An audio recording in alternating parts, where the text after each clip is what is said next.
You guys have no idea how hard it was to finally get this figure, but I got it, and now the question is it any good? Let's find out.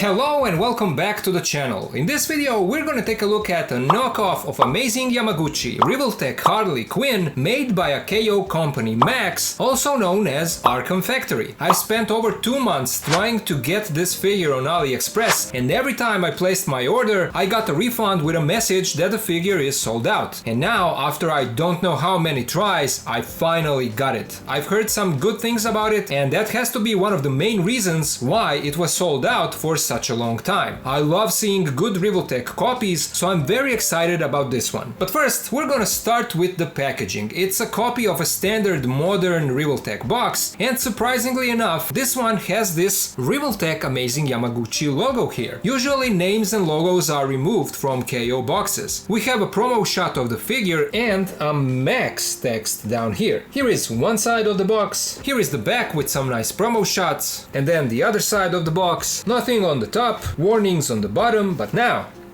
let's open it up and let's take a look at the figure.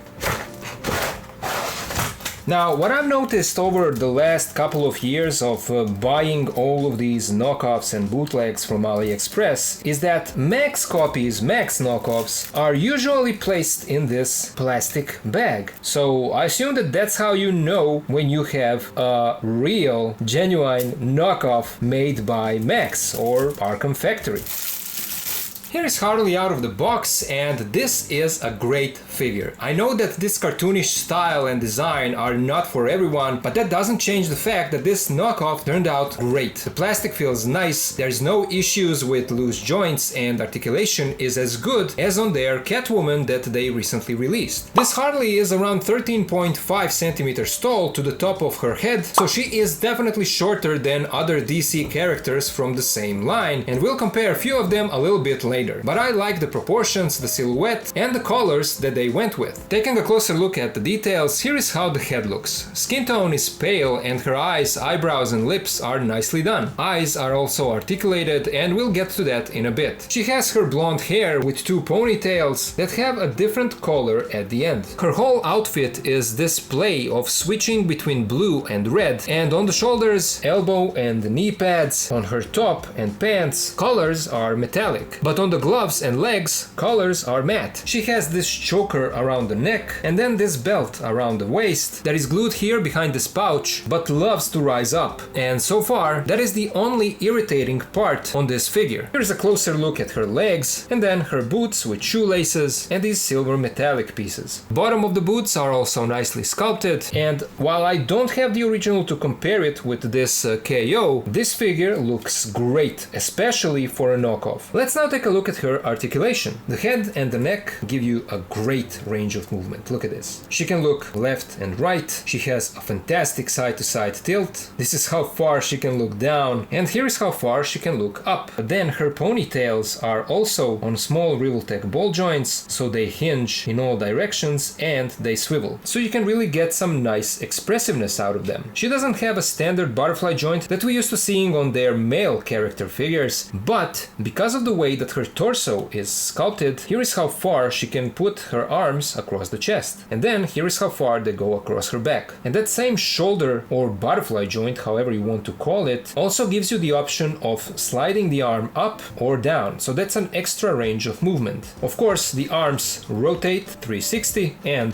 they swivel. Here is how far they move out. We have another swivel in the elbows, and here is how much the elbows bend. Then we have a swivel in the wrists and a hinge in all directions. We have 2 cuts in the torso, one is up here and the other one is here behind the belt, and together they give you a great range of movement. She can turn side to side and also tilt side to side. Here is how far she bends forward, here is how far she bends back, here is how far she can spread her legs out, and then here is how far they move forwards and back. Then we have a thigh swivel and another swivel up here behind this cut, and then another swivel in the knees, and this is how far the knees can bend. But then we get another swivel here at the ankles, feet move forward, back, we have a toe joint, and a really nice ankle pivot. So overall, other than her bending back, everything else in terms of articulation is fantastic on this figure. Let's now take a look at her accessories. Of course, she comes with a display base that you have to assemble, and you also get a pair of small Revoltech joints in case you break the ones that are on the figure. She comes with two alternate faceplates, a smirking one, the one blowing the bubblegum. And I think that both of these turned out pretty good. And all of the faceplates have articulated eyes. Obviously, this one has only one eye articulated, but you can see here inside where the eyes can be moved, and we also get this little tool. We can move the eyes so that she's looking more to the side. There we go. So yeah, this works perfectly, no issues here. Switching out the faces is easy. You need to remove this piece of hair and then the face, and we can pop on the one chewing the bubblegum, slide the hair back in, and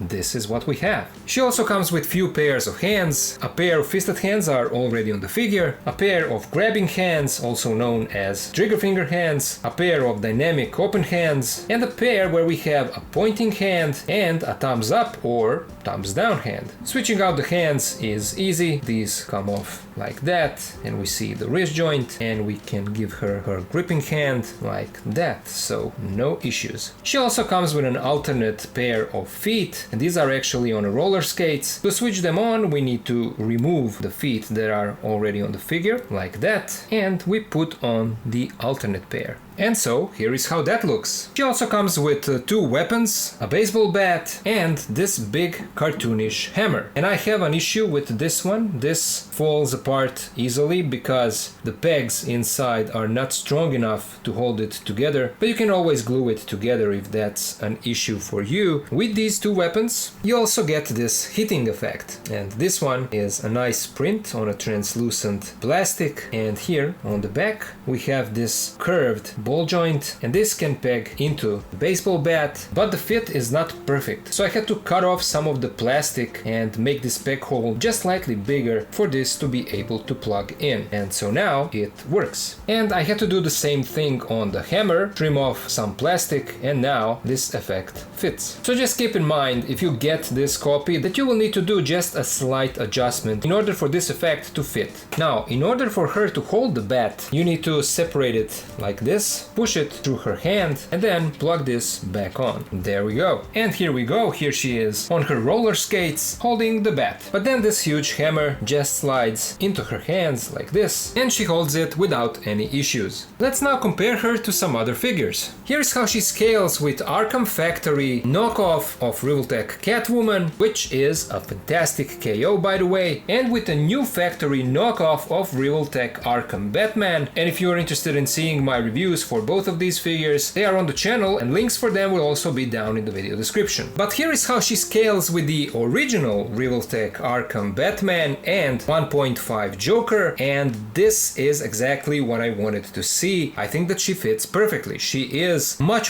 smaller than both of these guys, but honestly, either this Batman should be taller or this Joker should be shorter. So because Revoltech is kind of strange with how they scale their figures, I think that this will work perfectly for me. Here she is with two more Revoltech knockoffs. We have the City Toys Agent Venom and AliExpress knockoff of 2.0 Deadpool. Here is how she scales with City Toys Brown Suit Wolverine and the Amazing Spider-Man, and then with the SH Figuarts Friendly Neighborhood Spider-Man and Sentinel Peter B. Parker. Here she is next to the Mayfax Classic Suit Spidey and Daredevil, and then with InArt Dark Knight Batman and AliExpress knockoff of Figma Link. Here she is with Marvel Legends X-Men 97 Wolverine and Symbiote Spidey, and then with Black Series Vader and Stormtrooper. And then to see how she scales with some larger figures, here she is next to the NECA TMNT movie Raphael and Masters of the Universe Revelation He-Man. Here she is next to NECA Feral Predator and Savage Crucible Vetaris Rapax. And finally with YOLO Park Transformers AMK Pro Series, Optimus and Starscream. So there you go, that was my look at a knockoff of Amazing Yamaguchi Revoltech Harley Quinn by Max. I'm very satisfied with this figure. I know that she looks weird, but that's not this KO's fault. That's how the original looks as well. Of course, I'm sure that the original looks better in terms of some details and paint, but for a KO, this is great. Joints work perfectly, so it is a lot of fun to mess around with this figure and put her in all kinds of dynamic poses. I think that she goes great with Revoltech Joker, and that's exactly what I was hoping for. As I said, I've heard good things about this KO, but I wanted to see it myself, and I can confirm that this is a great knockoff. So in case you want a Revoltech Harley Quinn but you can't get the original, this one will be just fine. She is a great display piece. If you want to order one, you can use my link in the video description. That is where I got my copy. But you've heard my thoughts, and now I would love to hear yours. What do you think about how this figure turned out? Do you like it? Do you plan on getting it? Let me know all of it down in the comments. As always, a huge thank you to my Patreon and channel members for their support. If you can also join and help, please do so. Links are in the video description. And of course, to all of you guys, thank you so much for watching. Thank you for being here with me, and I'll see ya in the next video.